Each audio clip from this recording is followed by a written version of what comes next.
நான் உங்கள் தான் எதிர்ச்சியாக யூடியூப்பில் பார்த்தேன். ஃபஸ்ட்டு சேருவோமா வேணாமான்னு தான் ஃபஸ்ட்டு சேர்ந்துட்டேன். உங்கள் குரூப்பில் சேர்ந்துட்டேன்.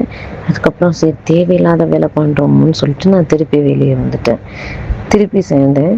ஃபஸ்ட்டு எனக்கு புரியலை. எல்லோரும் 1 கம்ப்ளீட்டட் அப்படிலாம் போட்டிருந்தாங்க. அப்போ எனக்கு தெரியலை.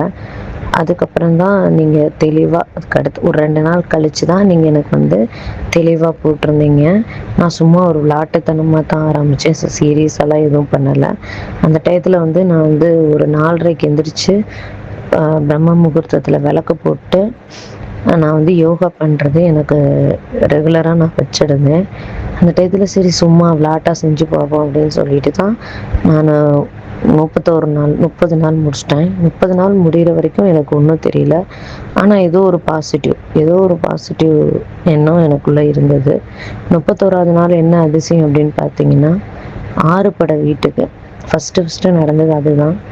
6 படை வீட்டுக்கு நான் போனேன். நீங்கள் இந்த 6 படை வச்சு தான் எழுத சொல்லியிருந்தீங்க. கரெக்டாக 31வது நாள் திருத்தணியில் நான் 31வது நாள் எழுதுகிறேன். அதுவும் எப்படி நான் போனேன்னா, இங்கேருந்து சேலத்துலேருந்து கோயம்புத்தூர். ஆக்சுவலாக நான் இருக்கிறது கோயம்புத்தூர்லேருந்து சேலம் போகிறேன். சேலத்துக்கு எனக்கு தனியாகவே ஒரு கார் புக் பண்ணி நான், என் பையன், எங்கள் வீட்டுக்காரர்.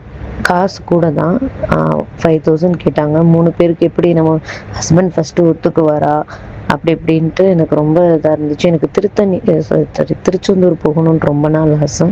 நான் ஒரு வேண்டுதலும் வச்சுருந்தேன். திருச்செந்தூரில் கூட்டத்தை பார்த்தா எனக்கு பயமாக இருந்தது. பட் முருகர் வந்து அந்த 6 படை வீட்லேயுமே என்னை வந்து ரொம்ப நேரம் கூட வெயிட் பண்ண விடலை. 1/2 மணி நேரம் தான். எல்லா கோயில்லையும் 1/2 மணி நேரம் தான் வெயிட் பண்ணி வச்சு பார்த்துட்டு வந்தாச்சு. 2வது என்னன்னா, நான் வந்து ஜுவல் அந்த அளவுக்கு நான் விரும்ப மாட்டேன் ப்ரோ. விரும்பினேன் ஃபஸ்ட்டு விரும்பினேன். எல்லாரும் போடுறாங்க, நம்ம ஏன் போடுறதில்ல அப்படின்ற மாதிரி நான் இருந்தேன்.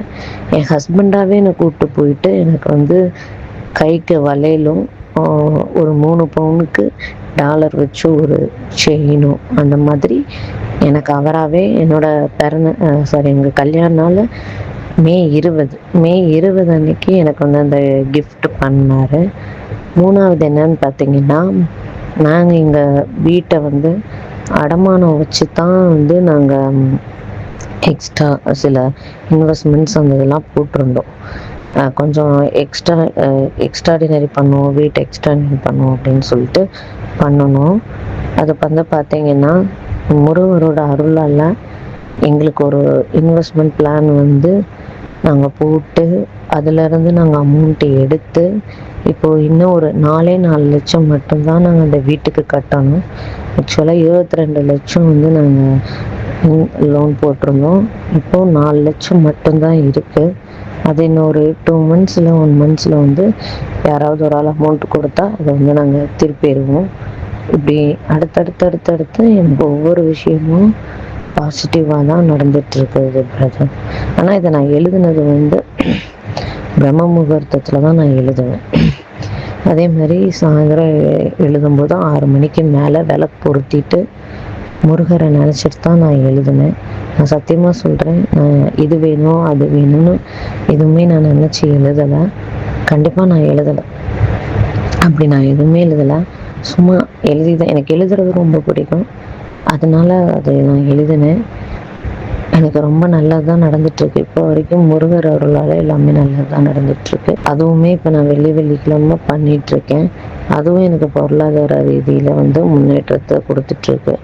ஒரு விஷயம் நான் தப்பாக பண்ண போகிறேன் அப்படின்னா எனக்கு அப்படியே வந்து அது சொல்கிற மாதிரி இருக்கும், இது பண்ணாத, இது தப்பு அப்படிங்கிற மாதிரி எல்லாமே நடக்கும் பிரதர்.